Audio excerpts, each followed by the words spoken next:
Hey team, welcome back to another episode of the Strength Game Podcast. I'm your host, Nick O'Brien, and this is episode number 121.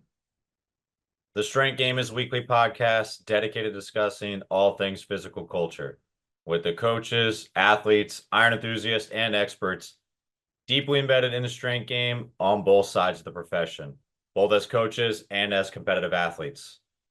I want to thank everyone who has subscribed to the show, has liked, shared, and commented, providing us feedback along the years. Your support allows us to continue to bring on expert guests and highlight more individuals in the strength game, just like our guests today. Also want to thank our sponsors. Samson Equipment provides first-class weight rooms and has earned an exceptional reputation of providing the finest quality, design, and customer service. Being a direct manufacturer, the team at Samson brings full customization capabilities and not only branding, but in custom equipment needed to execute your project. From racks, barbells, and plates to dumbbells and benches, flooring, storage, and much more, Samson equipment is durable and made to order from premium grade materials, all built from scratch, start to finish. Samson equipment provides professional weight room solutions for all your strength conditioning needs. So see the Samson standard for yourself and learn more at samsonequipment.com. Also want to thank our sponsor, Cerberus Strength. Cerberus is an organization that truly puts the athlete first and actively works towards providing the best quality gear at an affordable price. Their ever-growing product range is used by the top athletes around the world at the highest level competition. And every single Cerberus Strength product has been designed with performance in mind, with the highest attention to detail. So if you're in the market for the highest quality strength and conditioning gear and equipment, be sure to check out CerberusStrength.com and use promo code STRENGTH_game to receive an extra 10% off your next order. I also want to thank our sponsor, Sport Kilt. Sport Kilt offers a wide range of universal and clan tartans, as well as custom sport kilts and an excellent selection of accessories and apparel to complement the kilt wear. For over 25 years, Sport Kilt has been striving to perfect their version of the Scottish classic to create the ultimate garment of fashion and function. Check out the full line of kilts and join the kilt life at sportkilt.com and be sure to use promo code TSG to save on your next order. And in this week's episode, I'm joined by Sam Romanski. Sam is the Assistant Director of Strength Conditioning at Stetson University, where he works directly with the men's basketball, beach volleyball, men's soccer, men's golf, women's golf programs, in addition to assisting with football. Romanski came to Stetson in 2022, following a stint with the University of Wisconsin football team as an intern strength coach for the 2021 season. Prior to that, he was a graduate assistant coach at North Dakota State University from 2020 to 2021, primarily working with the football and track and field programs. Romanski got his coaching career started as a strength conditioning intern at his alma mater, the University of Wisconsin-Eau Claire, from 2016 to 2017. From there, he garnered experience as an intern at Stanford University in 2018 with the football and basketball programs, and with University of Wisconsin-Eau Claire Sports Performance Department in 2019. An athlete in his own right, he is a former two-time NCAA Division III football All-American at the University of Wisconsin-Eau Claire. He is an avid beach goer and continues to strength train and stay active as a college coach. Like I said, I'm excited to have him on the show today. So with all that said, let's get in the game with Coach Sam Romanski.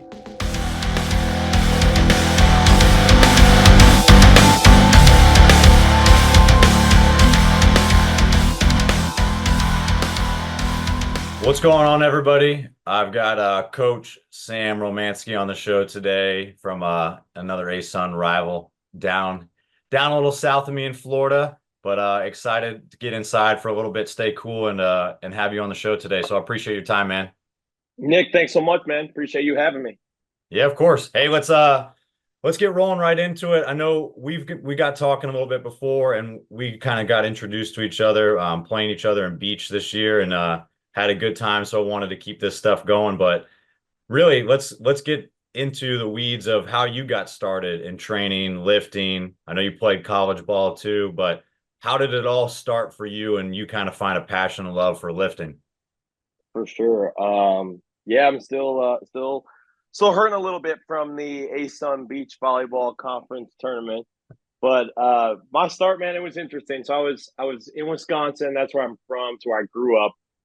My brother and he's about 4 years older than me, and he's about a little bit bigger than me at the time when I was growing up. When I was like 12, 13, he had some size on me. So I was like, oh shoot, like it didn't even start to get better at sports for sports performance or to look better. It was just to try kind of like hold my own against him. And then from then on, when I started getting into high school and I was looking at more in terms of the sports performance aspect, it's going to help me be better at football, baseball, hockey, whatever it was. Like this was going to have an impact on me. So that's kind of how I got my start. And I saw, I just want to hold my own against Big Bro, really. Yeah, usually that's the case. Like wherever you kind of fall in the totem pole, like for siblings, like you're either trying to play catch up and kind of learn from the older brothers or sisters, Right. or like you're trying to fend off the other ones. If you're the older sibling, I mean, if you're in the middle, you're at the mercy of both ends, and you get the short end of the stick for a lot of stuff. But no, that's a That's great true. start.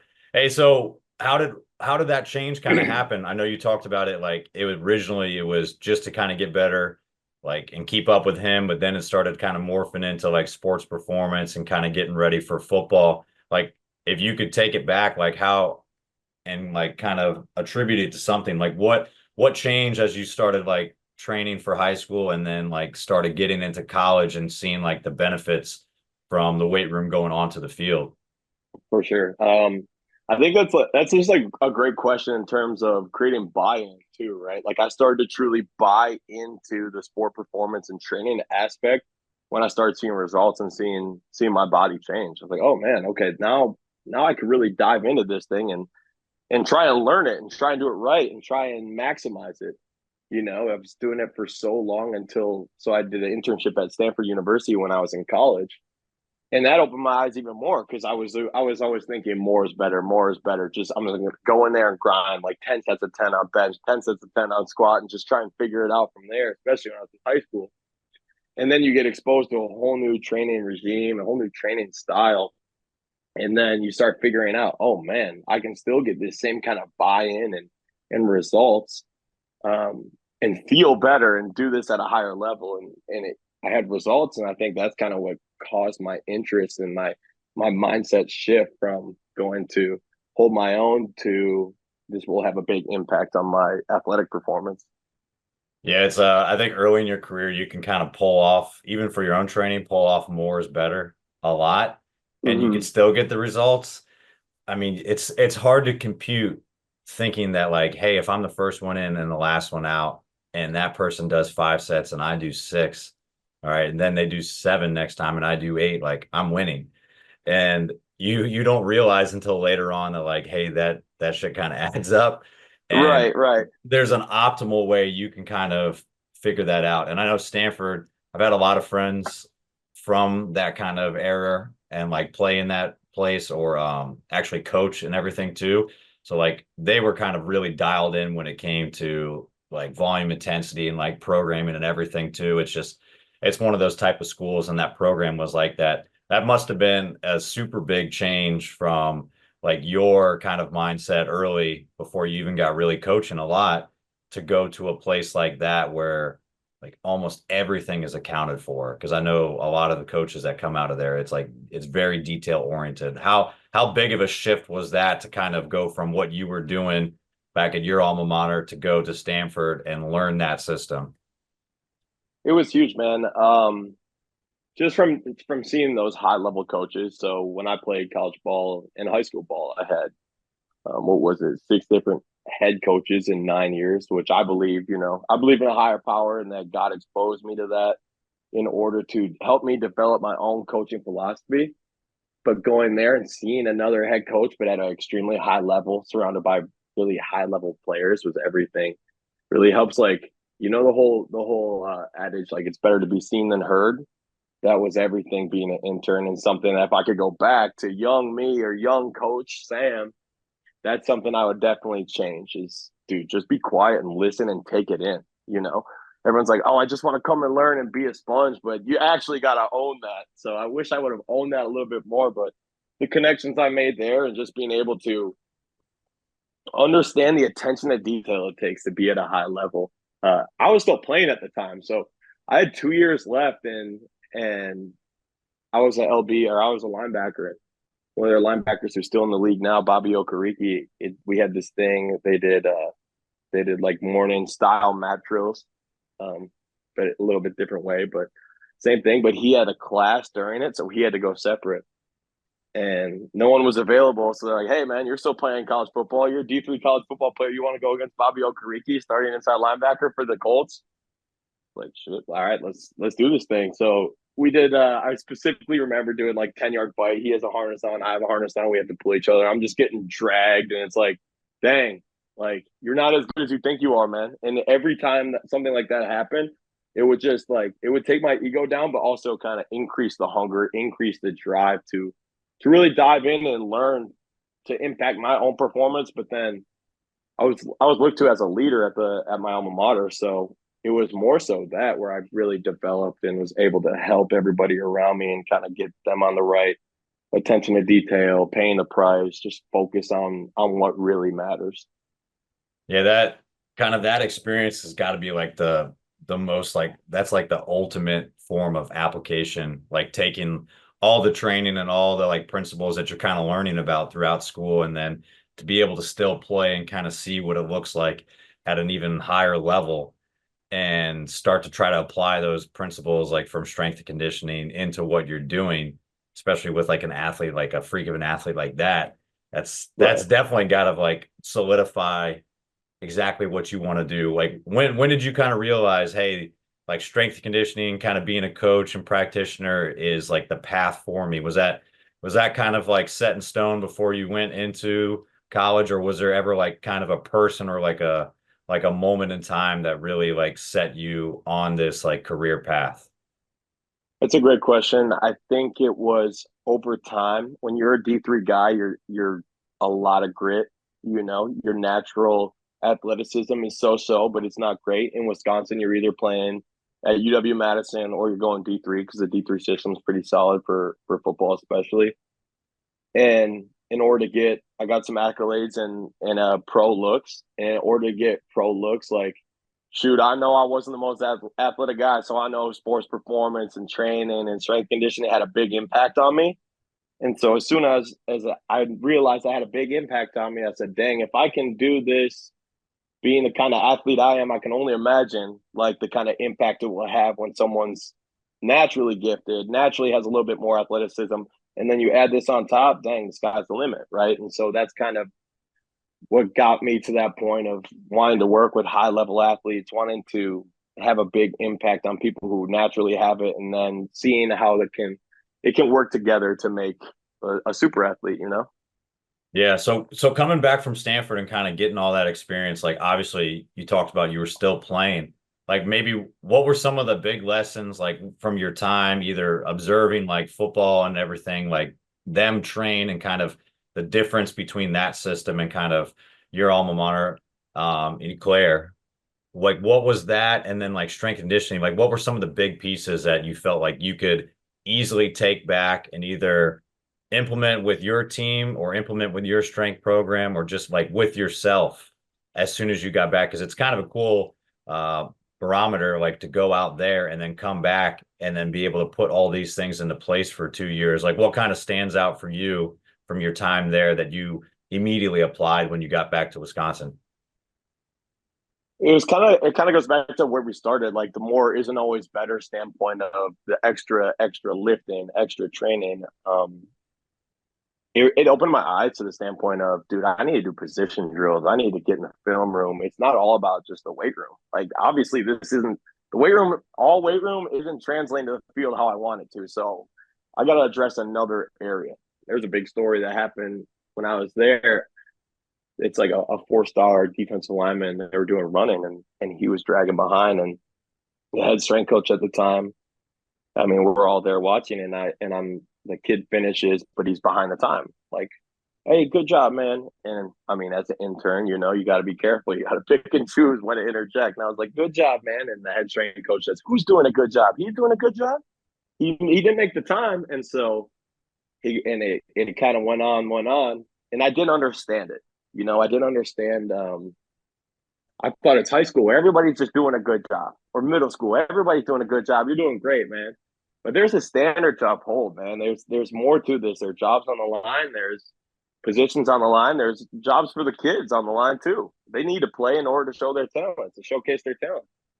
And so that whole story really flipped my head and flipped my mindset. Even now is, did it happen the right way? Whatever. That's not for me to say at this point, but it opened my mindset to, you need to produce, man, and effort's great, but you need execution with it. It can't just be all effort. And the biggest thing is that's what I took, is just effort's everything, and effort's everything with execution, not just effort. Yeah, that's a good way to put it. Like, it's one thing to have that work ethic and be able to like drive and have the effort, but at a certain point in time, if it's not directed in the right like direction, and there's like no execution and there's no actual commitment to actually do what you're supposed to do, you're just spinning your wheels. Right. And that's where like that grind mentality comes in, where, I mean, at the end of the day, like, say what you want about the term, but like grinding in a truck isn't good. Like, it means something's fucking wrong. So if you're Right, just right, sitting right, there right. grinding all day, like, yeah, you're doing mechanical work and you actually have like an effort, that's great. But if it's not in the right position, if it's not going in the right direction, then it's wasted energy. And if you can convert Mm-hmm. that energy, put it in a better mind frame and put it in the direction that you want to go, and like set it towards the goals with high standards, then you need that work ethic to drive it. But at some point in time, like, if it's not meant to be, if it's not in the right manner, then it's just wasted. So that's Right. good. And especially using that truck analogy too, like, it's sure you'll get to the destination, but your truck's gonna be jacked up, right? And you want to keep that thing good so I can go the next day and I can travel and I can go somewhere, right? So just to run yourself down, man, that's kind of what I learned, is just pull back and assess other areas. Yeah, you want to keep your strengths, and sure, I was strong enough for playing the sport, but I definitely didn't know how to read like a tackle setting, or when to take the inside move, whatever it was. So that's what I addressed when I came back, and that's what Stanford showed me, is to address all areas, not just focus on one. Yeah, that's great. Hey, so from that time, like, obviously you had the 2 years to come back and then like finishing your football career and like your undergrad, and then you're moving on. Like, hey, now I'm gonna actually start to kind of get more like focused collegiate like strength conditioning coach experience. And like, I know you took a GA at North Dakota State, and you had some other stops along the way before you got to Stetson as well. But like, along those roads, like, what was maybe kind of different from your time of, hey, I'm just kind of getting my feet wet in the profession, to, hey, I'm a graduate assistant. I have these teams that like I'm accountable for, but I do have sort of a safety net. And then you get to Stetson, your first full-time job. Like, sometimes that safety net is gone too. So like, what was the difference between being a GA and kind of being a full-time coach? Even though you had your teams, it's a different feeling when someone's not always like checking your program over your shoulder. No doubt. And like everybody says, trust is a ladder, right? So it takes a while to climb up the ladder, but if you miss one rung, you slide to the bottom. And that's what it was like as a GA, right? Everybody's watching you coach, which I wouldn't want it any other way. I want people watching me. I want people critiquing me, especially when I was young at the time. And the difference from here to moving to Stetson is, first day I come in, like, all right, let's see your program. Like, do you have it ready? Boom, I have it ready. All right, you're implementing it. Let's go. It's like, all right, say less. Let's go. Let's go to work, man. And so the whole difference was get it and run, and then like don't look back. Doesn't At that point it doesn't matter who's watching. I cared a little bit too much probably when I was a GA. Like, all right, who's watching me coach this up? Am I even doing a good job? Do I even know what the hell I'm talking about? To now, all right, well, I gotta either fake it till I make it, or I hope this is right. Like, let's do this thing, right? Because you never have implemented it really before without anybody watching, and that's kind of the interesting part. If people ask you what's your philosophy, you can have principles, right? But my philosophy is going to change based on the group I'm training, and so I was like, all right, well, I think this is my philosophy. These are my principles. I don't know this group much at all, but we're gonna let it ride here and see what kind of things we get, and then you slowly are adjusting and changing things as you figure out what kind of athletes you're working with. And that's how it was when Coach Jones gave me a chance for basketball. I didn't know the guys much, and I came in and it was a younger group, but a close group, and so it was a developmental process, and you had to figure it out as you go. And it took our team and 2 years to really get everything moving and in full swing in here and create the culture and establish the culture. Yeah, it's definitely a different kind of feeling when you have like all the eyes on you, or you're young in your career because like you don't want to make those mistakes, but even though you have someone there and understands that you're going to make those mistakes, you're trying to avoid them. And Right. you definitely have that kind of imposter syndrome, and like you feel like No people are going doubt. to find you out as a fraud. And for whatever reason, I don't know, some people are more worried about the athletes finding them out and like questioning them versus like the coaches. But I think most young coaches think that they don't want their head coach to think that they suck.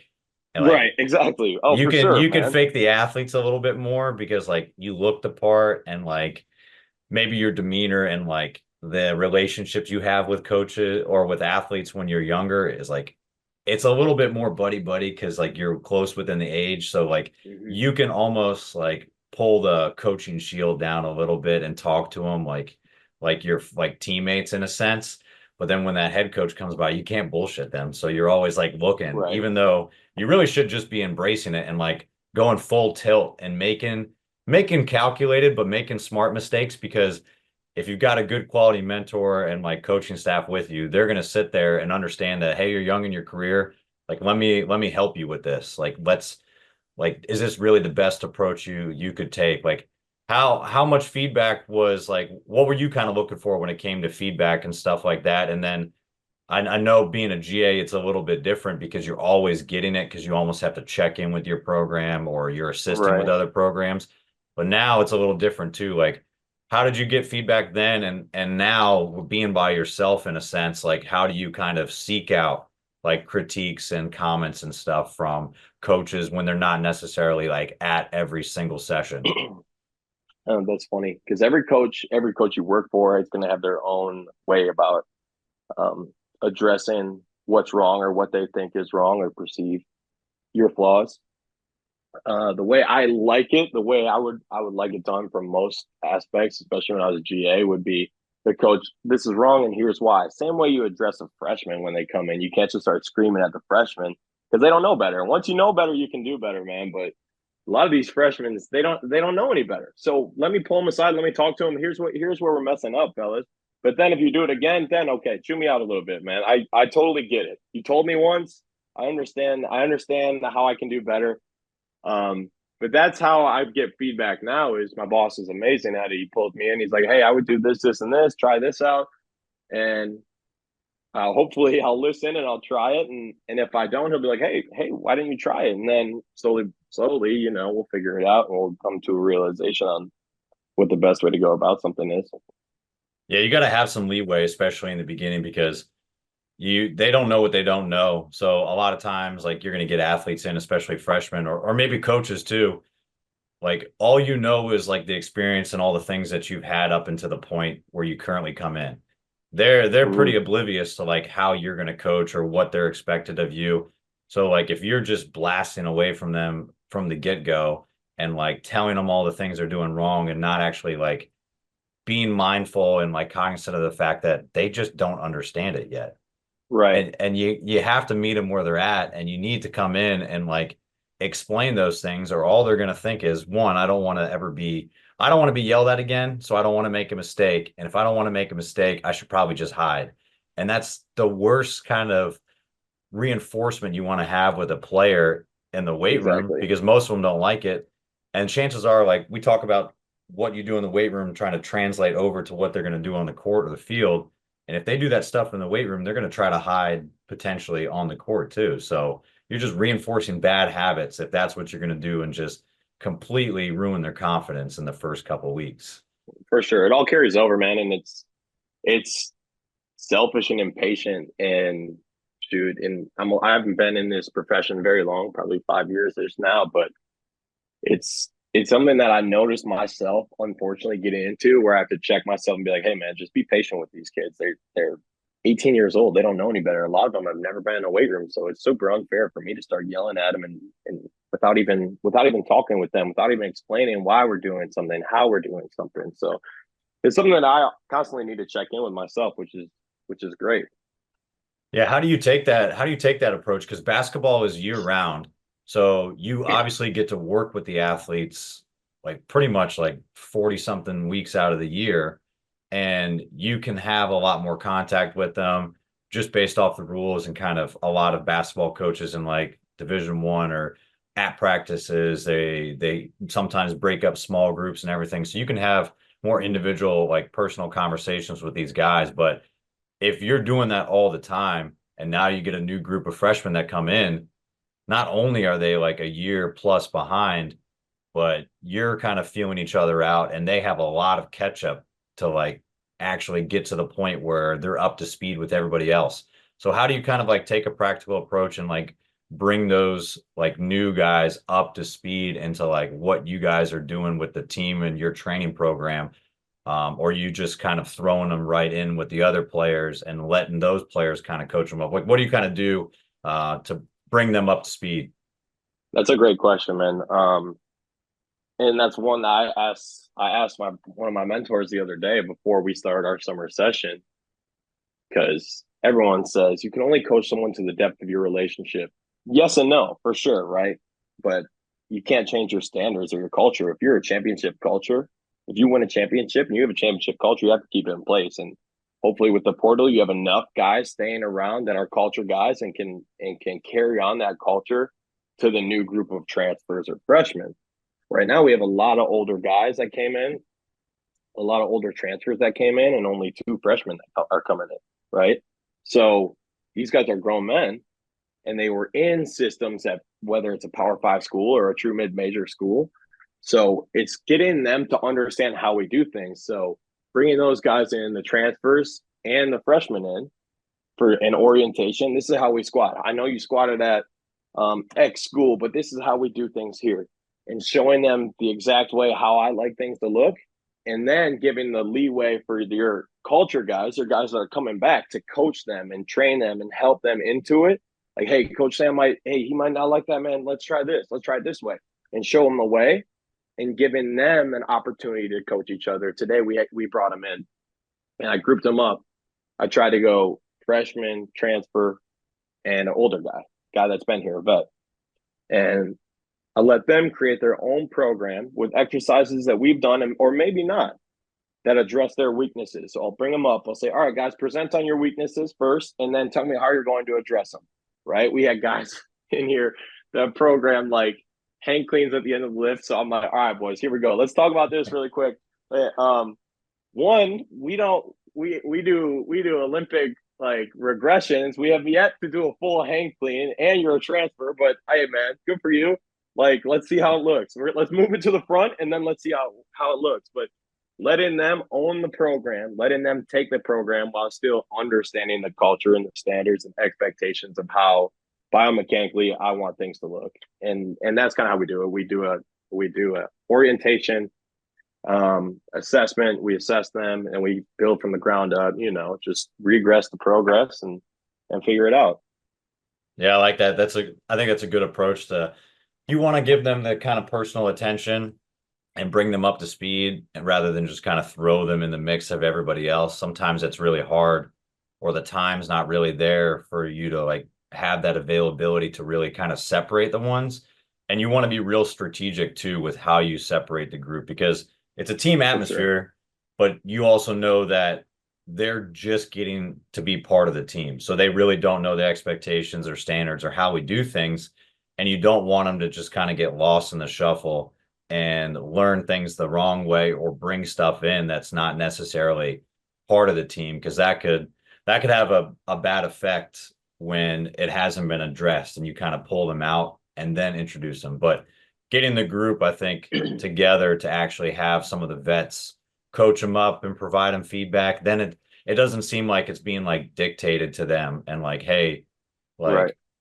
like from leader or from coach down, like this is like what you're doing versus like, all right, well, we're going to police each other up. We're going to have the players kind of coach each other up and provide feedback, because they're going to be the ones in the locker room. They're going to be the ones on the court all the time. So you'd rather it come from them and be able to have those hard conversations and them really be bought into each other, because that also funnels back into you. Like if those players are echoing the same thing you're saying, we're probably going to listen to them anyway too, because they're right next to each other. They're sharing rooms with each other. They're on the bus For sure. together, and it just makes it a lot easier to kind of take that approach.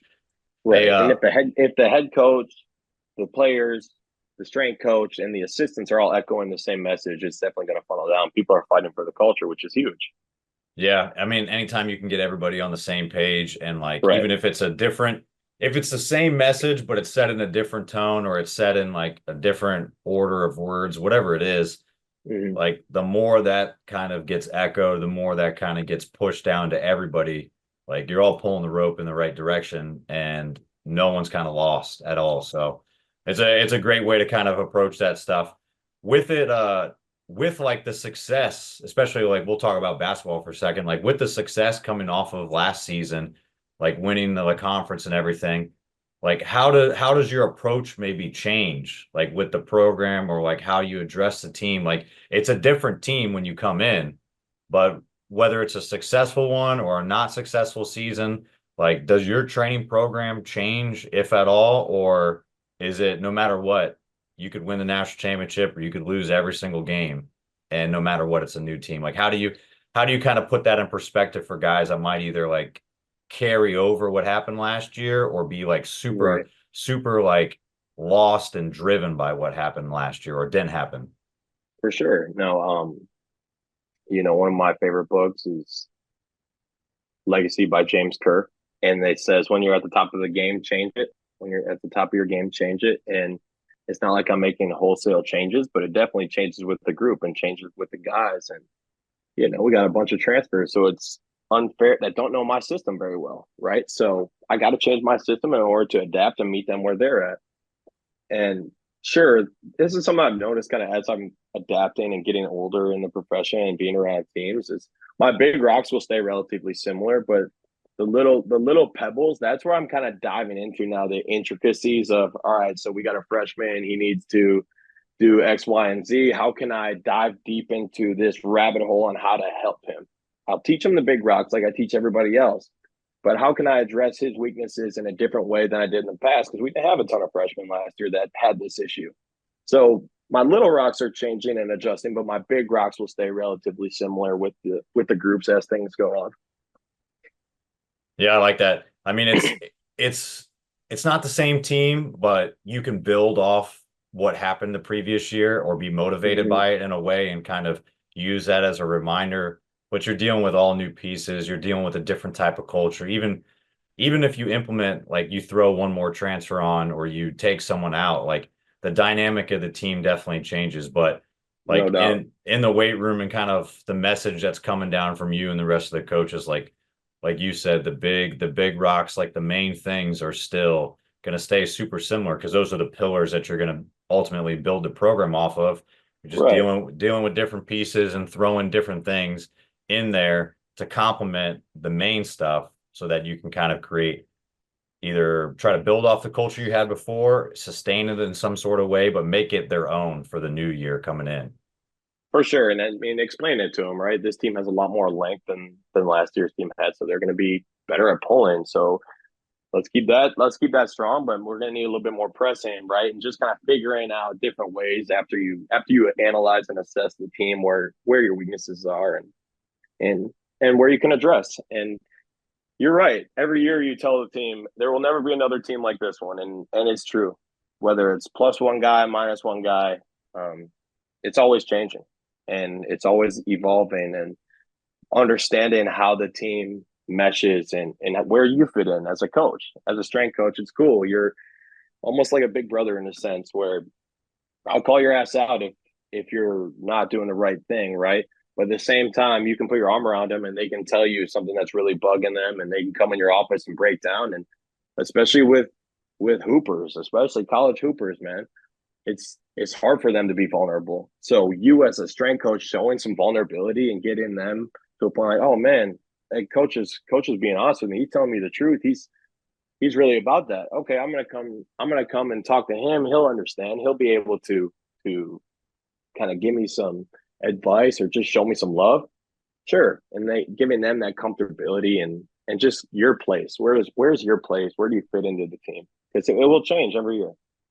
Yeah, it's definitely different, and like trying to open it up with those athletes and trying to kind of peel back the kind of surface level stuff and actually dive a little bit deeper into kind of how they tick and understand that like they need to open up in a way, and like being able to confide in someone that they trust is huge, because they might not be able to have those same conversations with everybody on the team or different members of the coaching staff. So as soon as they find you, or if they're the one person you confide in, like you want to be open and receptive to have those conversations, because like you said, it's really just tough love, and like some of those players are going to look at you like maybe as a father figure, as a bigger brother, whatever it ends up being. Like if it's a Mm-hmm. professional relationship, and that's kind of the dynamic you have with that individual, like that's just the relationship you have with them, and it might not be the same Right. relationship with every player, but that's what makes it kind of unique. And like I said, the amount of time that you have with them, like those relationships kind of develop a lot deeper because of spending like some of the highs and lows together, or just like the day in, day out sort of stuff. Like you not might not necessarily get with some other teams that are just in the weight room and then out the next day. For sure. And just having a good enough and creating a good enough relationship with them to tell them the truth, no matter how hard it is, and for them to be able, giving them the space to react and respond and listen to it.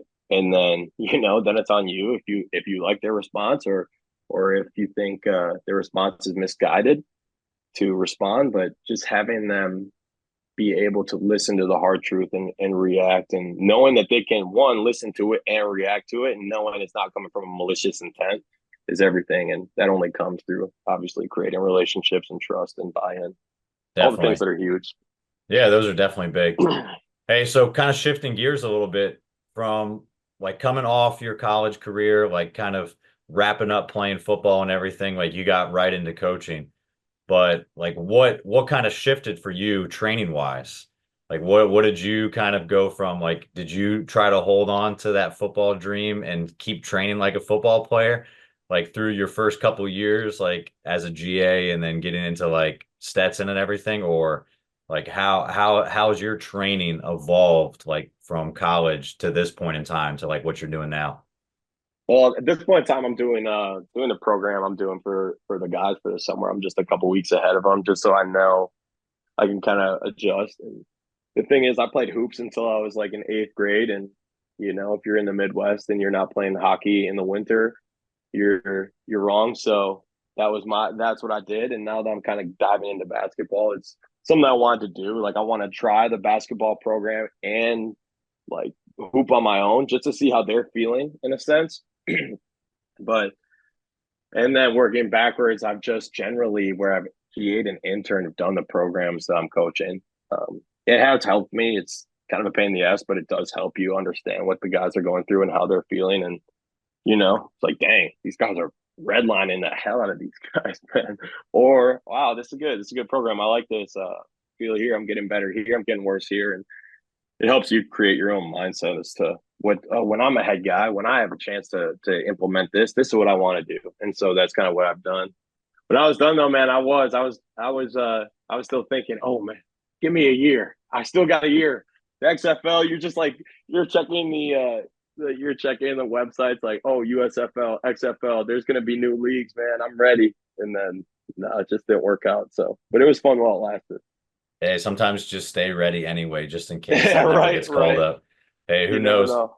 Hey, so that I think that's always a great kind of thing, if you don't have something that maybe you're competing in or you don't find a strength sport, or like you're done with sports, or don't want to get involved in some certain things like the team side of it, and you still want to find like a goal and purpose to train, like for coaches that don't know what to do, like doing your team's program ahead of time and even mixing in some of their sport or mixing in some other like athleticism, like whether it be like jumps and like running and cleans or anything like that, like Right. definitely gets you in the mind frame of like, hey, how is this really going to impact my athletes versus starting to just like modge podge together different exercises into what looks like a perfect program. If you forget all those other stressors and realize that like, hey, what we're doing in here needs to have some carryover. I also need to know what they're doing on the field, on the court, like on the ice, whatever it is.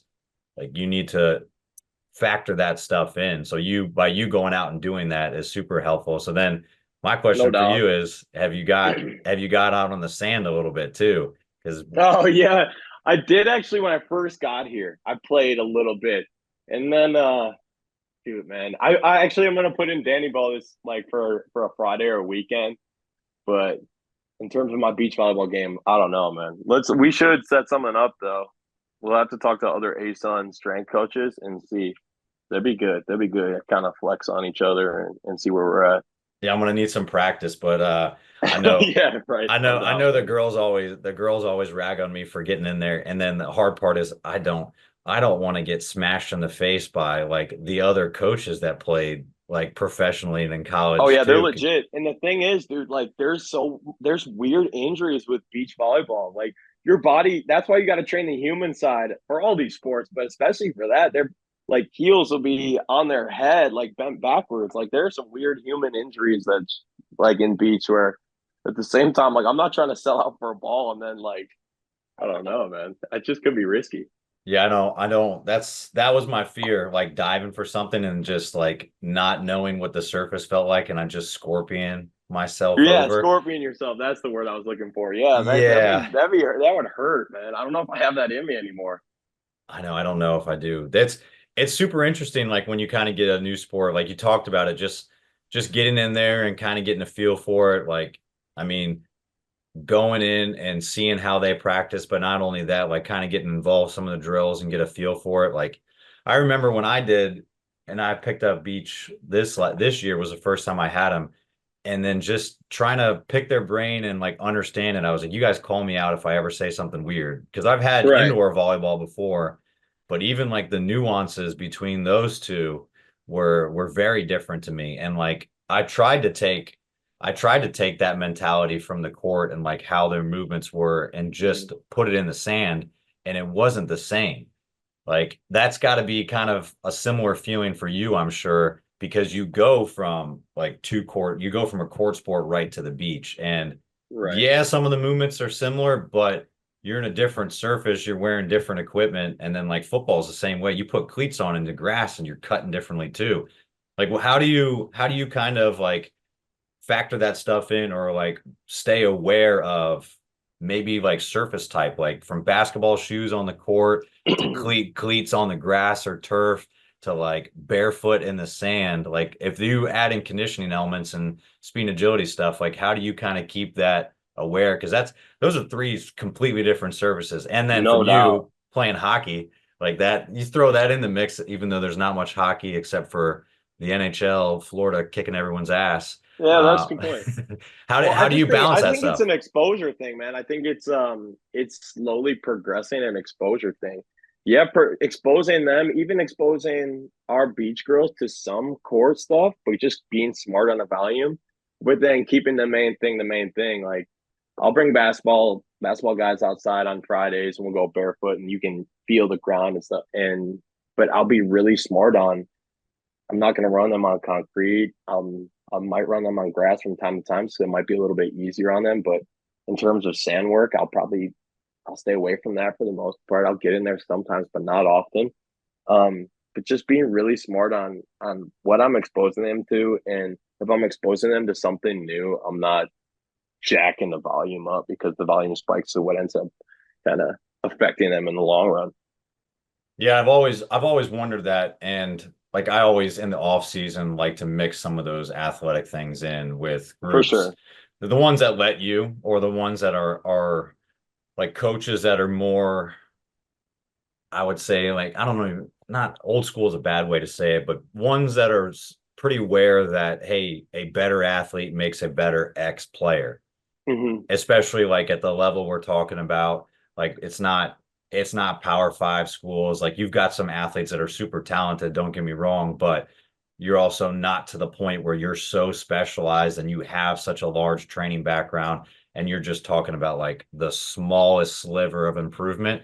We're still talking about athletes that we can try to add more skills and more depth to what they're doing. So making their foundation a little bit bigger by them taking qualities from other sports or exposing them to different surfaces and things like that still has a big benefit. But I know some coaches are real wary of like baseball going into the sand sometimes, Right. or like you take swimmers and you try to teach them how to like just get in a good sprinting position and sprint 5 yards. You have some Hmm. coaches that throw their hands up and they're like, no, or they're just so unathletic they can't do it. But teaching them a new athletic quality that maybe doesn't a direct correlation of what they do still makes them better athletes, in my opinion. Have you tried to I would agree. incorporate some stuff like that with your athletes? Like you talked about Yeah. being smart, but like where's the line? Where's the line when it comes to that stuff?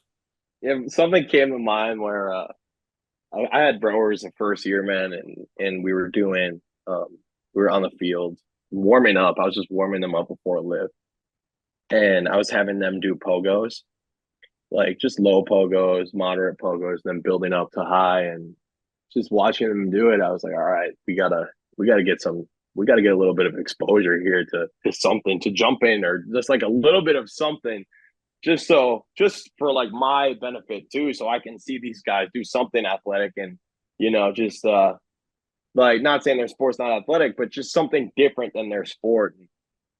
And where's the line? Shoot, I think I think that's a tough question, man. I don't know. What do you think? I think as soon as people start to feel any sort of nagging pain or any sort of little thing, I usually end up cutting it if it's not like if it's a different sort of surface or a different sort of deal that's uncommon to what we do as a training principle, as a training program.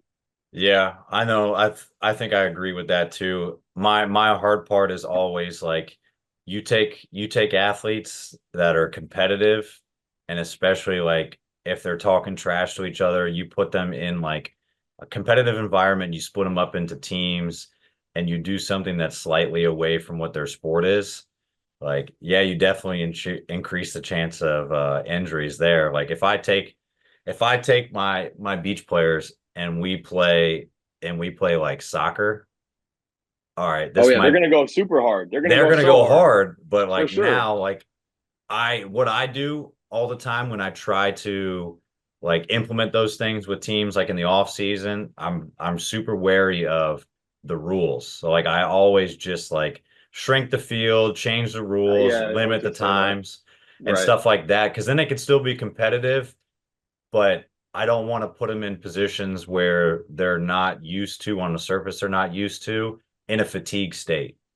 So right, like and when yeah. So you start it as a warm up. It's fun as hell, and it'll help create buy in, and the lift will go that much smoother because now they're jacked up. They're talking a little bit of they're talking to each other about the game they just played, and we'll have some carryover to the lift, which will be perfect. You do it at the end of the lift, you're like, oh please God, let's yeah, get out of this unscathed. Like don't do that. I think I the wouldn't either. one team that we always could do that to and almost with no repercussions was when I had wrestling and we would do the craziest warm-ups. We do a full out like dodgeball tournament in the mat room Oh, that'd be and fun. but the dodgeballs are like whatever we find. So like one dodgeball is a deflated football, one is a kickball, one is a Like Nerf ball, and like one is it just would like, actually hurt. Like if it hits you, yo, it's gonna oh, hurt, man. then there's medicine balls, then there's real dodgeballs, and there's no line. Like there's an arbitrary line which is just one mat. And Right. I remember getting speared into a fire hydrant. The only fire extinguisher in the entire building. I remember getting speared in that. I couldn't feel my elbow for the next like day. I was like, Yeah. this Those was the dudes are warm up. different too. This was the warm up. They'll tackle you and then like stand over you, just like bounce past in a med ball in your face and just start laughing. You'll be like, damn, all right, I'm out, man. Please. Yeah, it was super interesting. For Hey, sure. so with like the training and like you kind of staying athletic and everything. I mean, we talked about like relationship building and having those conversations with your athletes and stuff.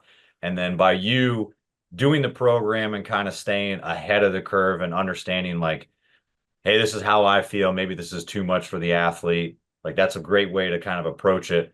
But do you see like any benefit just from you kind of going in? Like, do the athletes like see you train? Do they understand like you kind of speak with them about like, hey, I've already done this program before. Like, this is what you can expect. Like, how does your training kind of influence and like direct the conversations that you have with your players to make it still beneficial for you to always Right. stay active?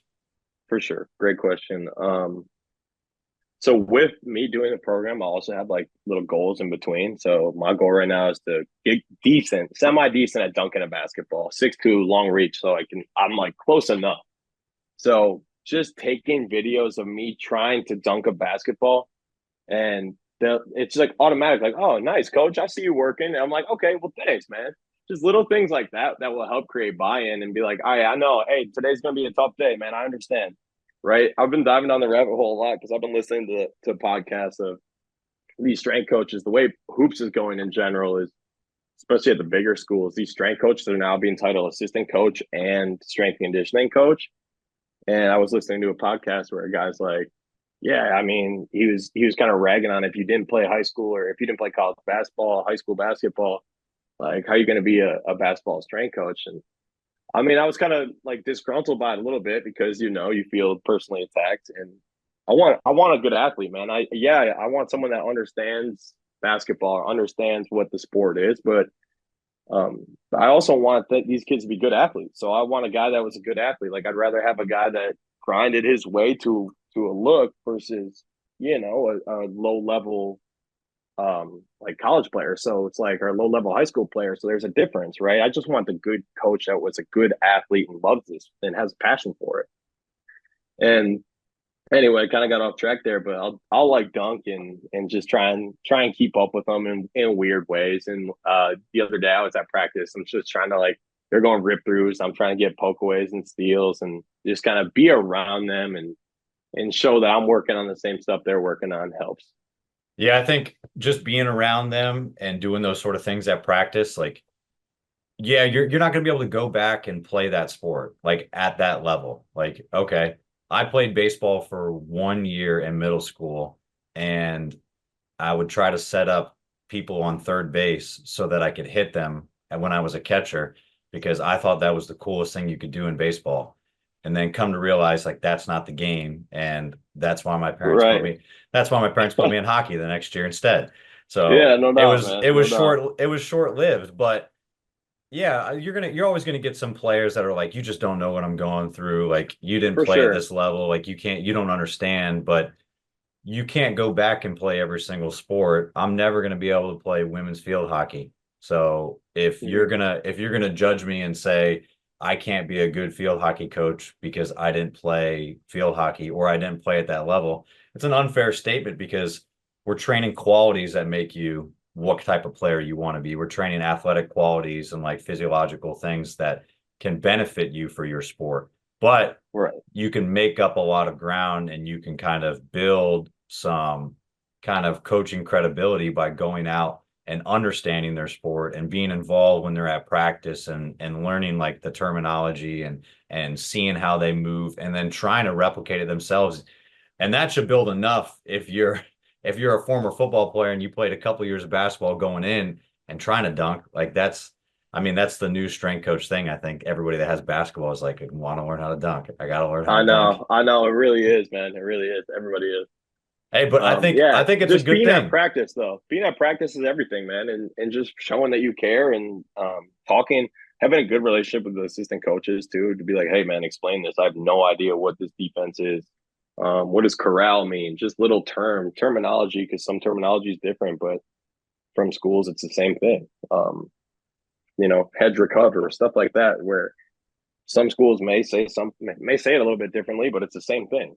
So just understanding like terminology, like you said, and showing that you care and want to be involved.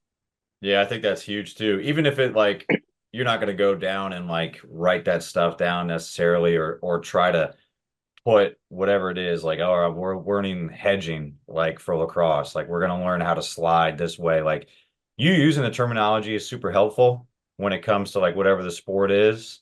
Like the beach girls would laugh at me when I would say stuff too, because they're like, that is not the term. And I was like, okay, Right, right. all right, I understand.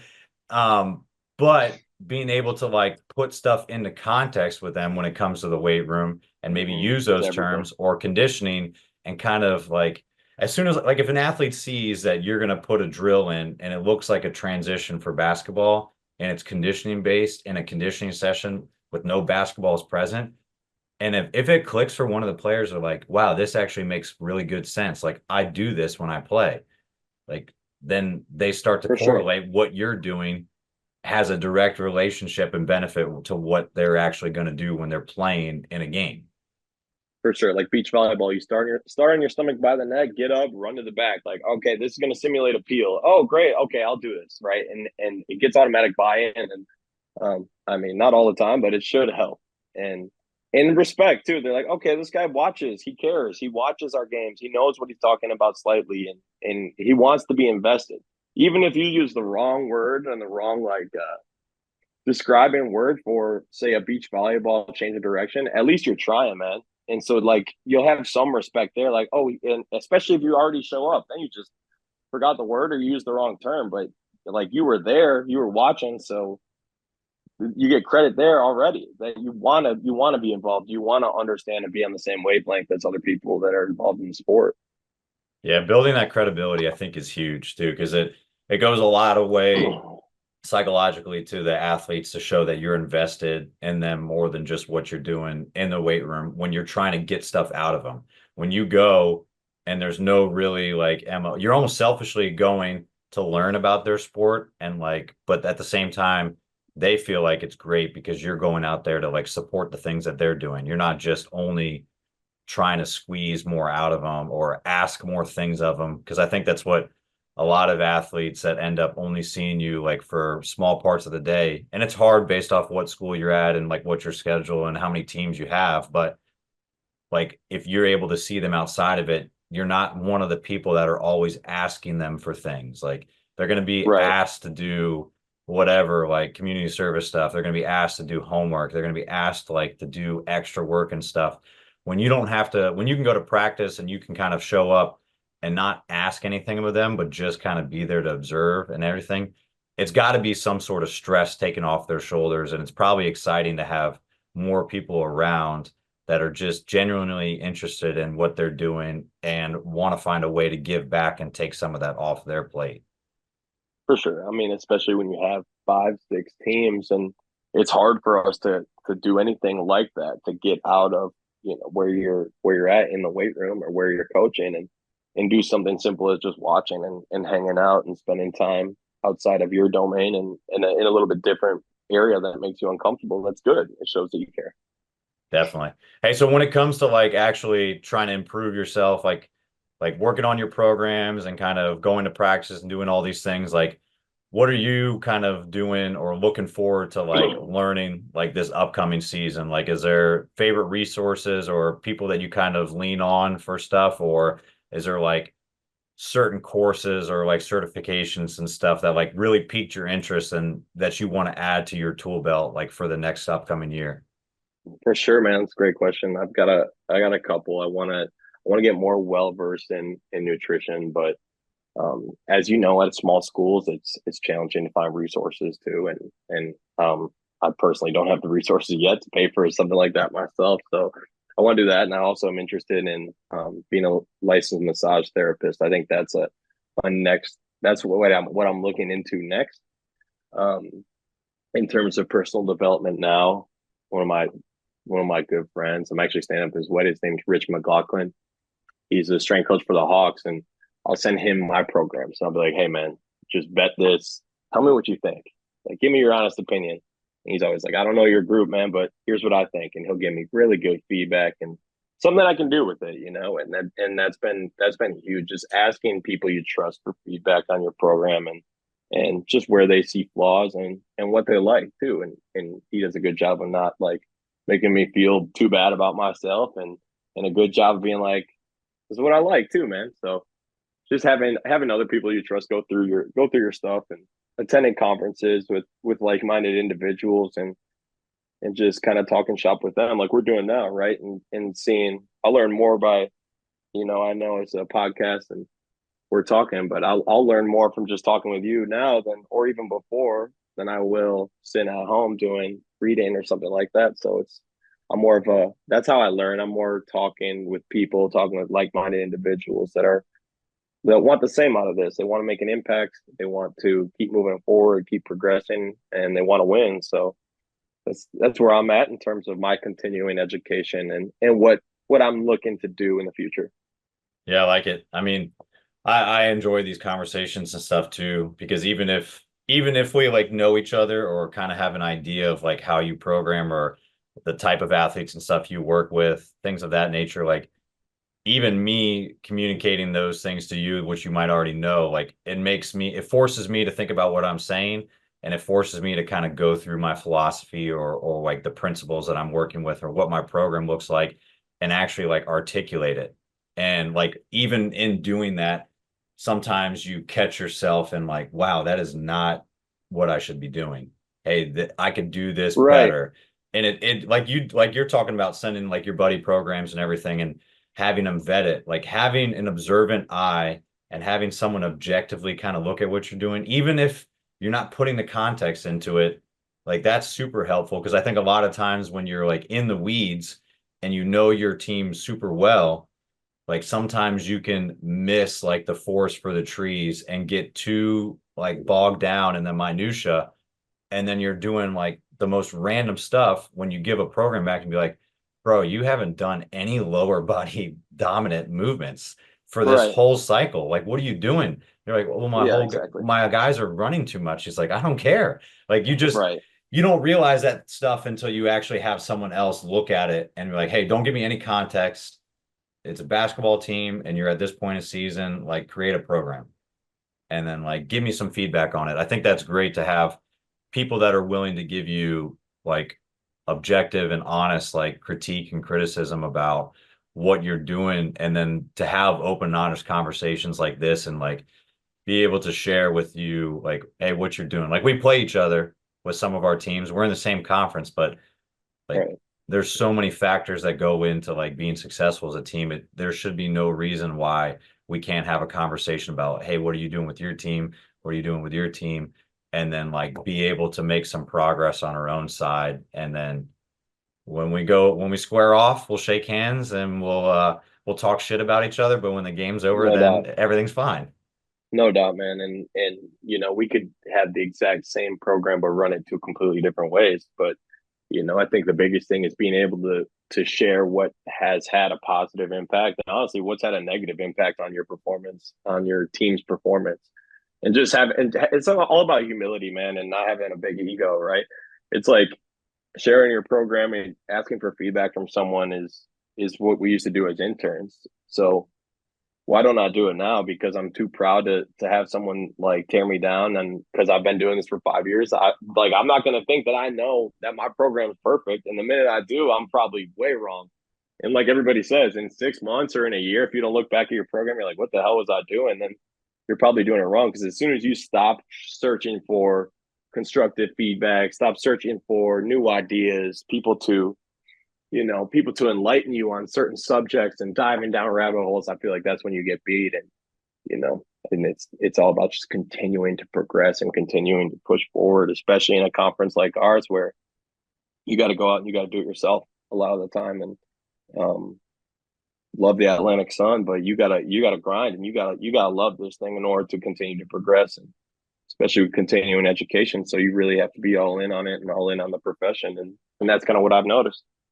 Yeah, for sure. I mean, keeping that first year kind of white belt mentality, like even as you get more experience and you get more season within your career, like that stuff is huge. Like you don't want to repeat what you've been doing the year before and just think like you made it or like that program had success. Like we already talked about before, like all the different pieces that go into developing a new team, like that same success doesn't carry over from last year. Those same Right. failures don't necessarily like indicate repeated failure the next year.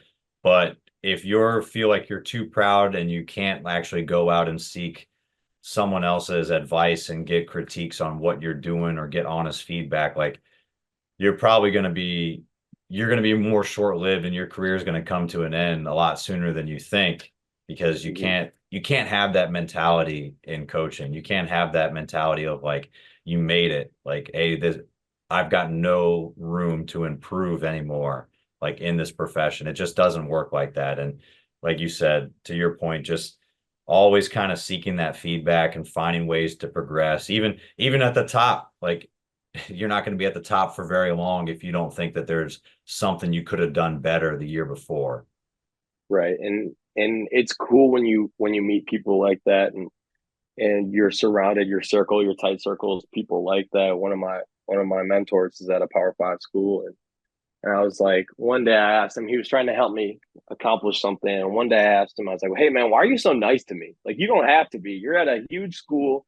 Like you're living the dream, like the perceived dream from every strength coach, like looking outside in. He's like, dude, because I was you like 2 years ago. And it happened like that. And 2 years before that, I was me. Like I was at this P5 school. Then I was back to like a low mid major. And now I'm back at a P5 school. So it's like, why, how do I have any right to big time you in that sense? And when you have people around you that are like that, and it's like when you go to a conference, right? You're talking with someone, they're looking at your shirt, they see Stetson or whatever, and they're peering around your shoulder, like looking for a bigger name school. It's like, all right, man, you're like, this probably isn't the guy I'm going to surround myself with, and it happens, man. It happens everywhere you go, which is fine. And you always are checking in on yourself to make sure you're not becoming as someone that's worried about the wrong thing. Yeah, it's wild. Like just that point about like the conference and seeing people that are like looking for like the next best thing or like someone different to talk to. It's crazy because like that perceived dream of being in a Power Five school, like yeah, I think everybody has like that at some point in time during their career, or they have different goals. Like, hey, I want to be coaching at this sport or this area, this part of the country, this Right. conference. Like just because someone is in a position that like you perceive as like the dream, like the best job, like there's a lot of problems that are at that place. Like the grass isn't always greener, and there's plenty of jobs out there that I'm sure you think are awesome, would rather be in. And I would like look at it and be like, not a chance. I don't want to touch that thing. I don't want No doubt. that's not for me. And for us to just kind of I don't know if it's just the nature of like the competitiveness and like kind of the prestige of some of those places or like I don't know the pay or whatever kind of like comes to mind as like that's a I made it kind of place or a I made it Hmm. moment like that's not for everybody and I some of the best coaches I've ever talked to and I've ever like heard only good things for are at places that like I can't spell or I on Right, a right, right, right. on a map I couldn't point where they're at. I couldn't tell you what Hmm. conference they're in, and they are doing some of the coolest things in their own little space, For sure, and man. they've been there for decades, One or of they're my one of the pumping best people strength out. coaches I've been around was a D3 strength coach still there. I'm my alma mater. It's like, dang, this guy knows what he's talking about. There's two things, man. It's like you said, the minutia of it. Just coach your team. The head basketball coach at Houston says it best. When you got this going on, this going on, this going on, you're looking at this job, dude. Stay focused. Just coach your team, and that's something that like I've been coming back to a lot. My biggest issue right now is I've noticed myself saying, all right, if I just win this, if I just get this, then it'll be good. And I think it's a young coach thing. I don't know if you go through it too, but like if we just make it to the tournament, then I'll be able to breathe a little bit. And it's a cyclical pattern where, all right, now I gotta reassess like where am I getting my joy from, man?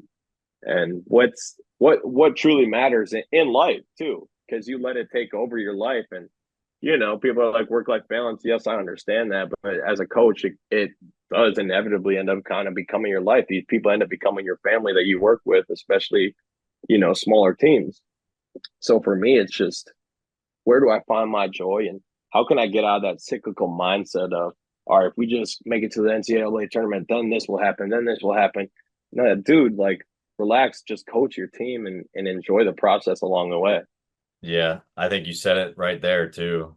And it's pretty cliche, but like when you focus on the process, like all the other pieces kind of fall into place. And For sure. it's hard. I definitely have done that. I know a lot of young coaches. I see a lot of the coaches that are coming up do the same thing. Like comparison is the thief of joy. And when you start looking at like your mentor that might have been in it, is in it for 20 plus years, and you start looking at like you go on some of the online and see some of these like professional or like collegiate like strength coaches like resumes, and it like you have to scroll, and then you like Right. look at yours and you can fit in like a blurb box. The top half, you're like, oh no, Yeah. what's wrong with me? Or Yeah. you start seeing the coaches that have been in it for 2 years, and there's so much fucking fluff in it that I can't even imagine. Right. Like Right. I introduced apples into the weight room and like fixed the nutrition program. It's like, good job. You brought an apple to work and No you doubt. made No it doubt. 3 sentences in your bio. Come on, man. Whatever it takes, fills up the page, man. Hey, Yeah, but more less is more, bro. More white space. It's okay. You don't need to include that. that's fine. And like you don't need to rush to get to that point in time in your career. It's inevitable, Mm-hmm. but if you focus on the process, like you're gonna get to that position one day. But I could tell you if you try to redline it forever in the Right. beginning, you're not gonna be in it long enough to even reach that threshold and actually really have an opportunity to kind of build that resume and have what that person has. Like there's no That's a good reason point. to like try to speed ahead and finish and get to the ending of like your career. Like just let it go day by day and kind of build your resume and build your experiences by like what you do and who you surround yourself with. That's the best thing you can do, because this profession will find a way to like chew you up and spit you out. And I could quit tomorrow and there'll be 100 people that apply for my job without even the salary being posted and not even Mm-hmm. knowing what happens. And I could probably throw a rock and find someone that's as good as me on paper to do that. So Right. It's a good like point, man. And yeah, don't take it so serious. right, right. And that's so true. Like, everybody, like, I saw a quote the other day where it's like, dude, you dreamed about the position you're in right now. Just be happy in that. Like, find some solace and peace in that. And it's true, man. Like, when you're a GA, you're like, dang, I can't wait till I'm an assistant, a paid assistant. Can you imagine? And it's cool. And you have to remind yourself that. Yeah, there was a point in time where you're at is what you thought was the pinnacle. Right. That's And where good. someone else is at, like you think is the pinnacle again. So just kind of stay where your feet are planted and do the best work you can until someone calls you versus always kind of searching it out. And that's what I think later in my career I've started to realize that stuff. Like I've got even more picky about what I want and where I want to go versus like let me collect as much stuff as I can and bolster my resume because that'll get me quicker to where I'm at. It's like there's a lot of That's a headaches good that point. come in that process. Like this is being at 8 schools and kind of going around and bouncing around the country multiple times. Like that's a toll that's wasted on you. And there's a lot of opportunity. I wouldn't trade it, but there's a lot of things that would have been maybe different if I stayed in one spot for my whole career or if I stayed in one area. And everybody has a different path to what it is, but you could definitely start to get to that grindy point if you're just always thinking that I can chase something else to pad my resume versus like, Right. let me do such a good job that people are knocking on my door versus me like mailing my resume every 10 days out. That's a good point, man. Because once you start white knuckling it, you're right. You do kind of reach that burnout point where it's like, all right, see ya. Like, you're going to be out of the game sooner than how you got in. Real estate. That's where everybody goes. I'm That's just what gonna. I'm just. Someone told me that.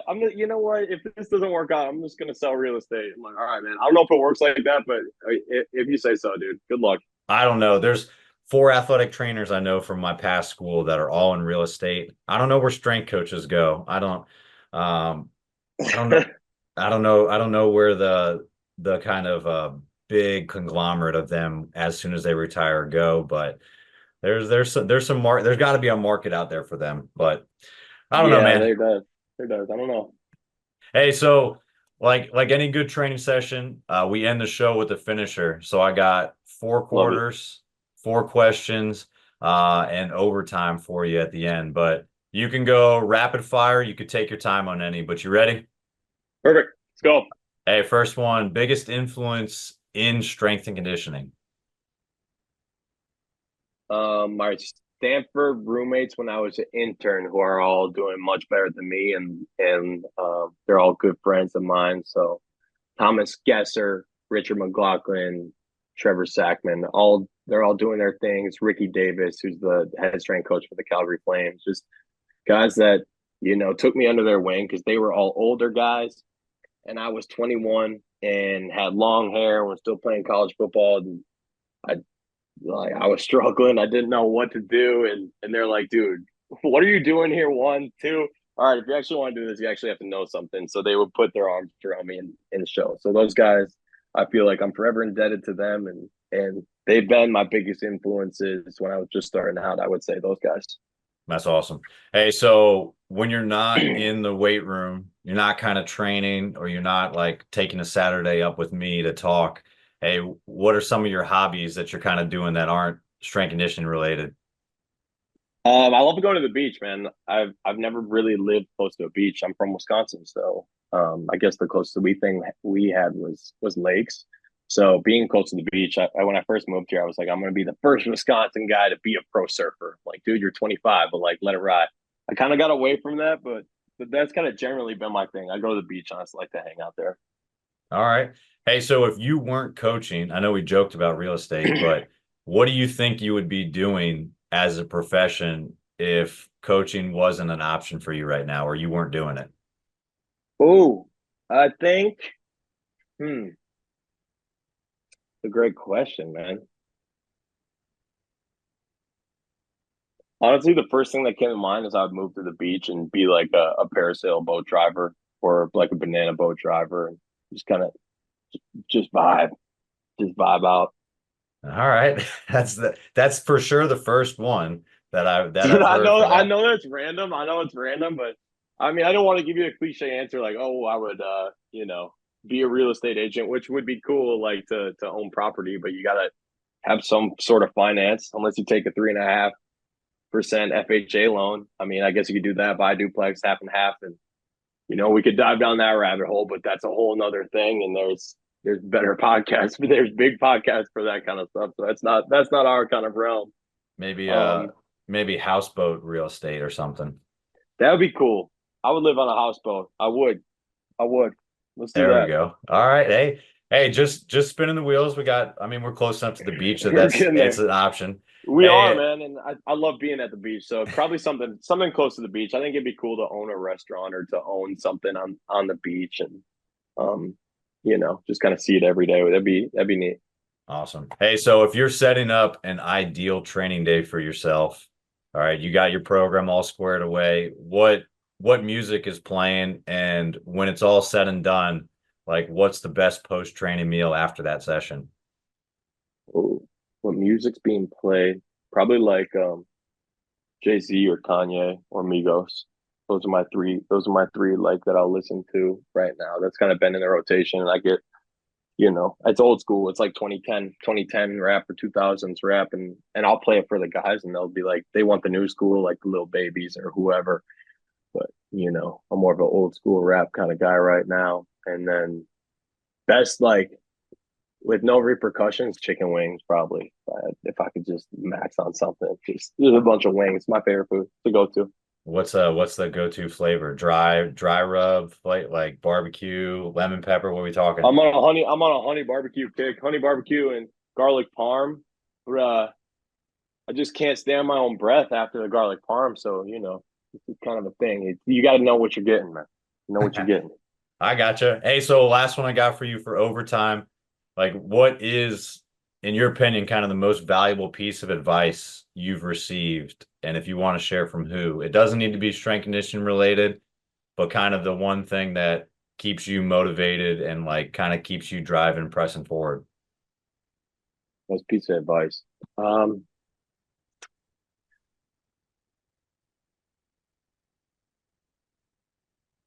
think I said it earlier where it's better to be seen than heard. It's true. It's cliche, but it's true. And it was from I believe Colin Carroll, who's now the head guy at University of Arizona football. I was the intern for him when he was the assistant at Stanford. He was like, dude, just take a breath and just put your head down and work and take it all in. And even now, less is more, take it all in. 2 ears, one mouth for a reason, right? And we were taught that when we were young, and it's true. Just listen, listen and be yourself and, respond accordingly. Yeah, it's great. That's great advice. Colin's an awesome dude, and like coming from that system and being around all those guys like Stanford, like Coach Ward, like I know Coach Turley had a lot of people around him, like Coach Perez, like Bobby, like all those guys were in that like Stanford system too. So it's it always kind of made its way out of the Bay and like down in the Central Valley sometime. And those guys are awesome at what they do. And it's great advice for anybody that's young in the career or even older in the career too. Like there's a reason you're kind of there, and you can find that you can learn a lot more when you kind of just shut up and observe and listen to what other people are doing, especially if you're kind of in their house. And when you go there with the intention of trying to take and soak as much up as you can, especially as a young coach, you don't know anything. You're not there. You're not there because you're the subject matter expert. You're there to learn and kind of contribute to the program in ways, but you're not there to like put a stamp on it and change it. So do the best you can, be yourself, and soak it all in. So that's great advice, man. For sure, man. Hey, so for anybody that's got any follow-up questions for you, kind of want to reach out, pick your brain a little bit more, or maybe buy a houseboat from you on the beach at some point in time. Love it. Where can they get a hold of you? You can follow me on Instagram, Romo723, or you can just shoot me an email, and I'm definitely will get back to you. You can find my stuff on the internet on the Stetson webpage. Just shoot me an email and reach out, man. I'm more than happy to talk, even to hop on a phone call, whatever it is. Sounds good, dude. Well, like I said, I appreciate it. I know we got to gear up. We'll have a couple matches next spring. So we'll have to hang out and get ready. Yeah, we should get ready for the sand. Maybe we'll do like a little side tournament 1-on-1, just kind of. Yeah, love it. We'll get the girls going. You got some height on me, so I definitely got to get my ups a little bit better. But I appreciate you coming on today, man, and definitely we'll keep in touch as we kind of get gearing up for the season and then for the spring later too. I appreciate you having me, man. It was good. It was fun. First podcast in the book, so it was a good time. Thank you.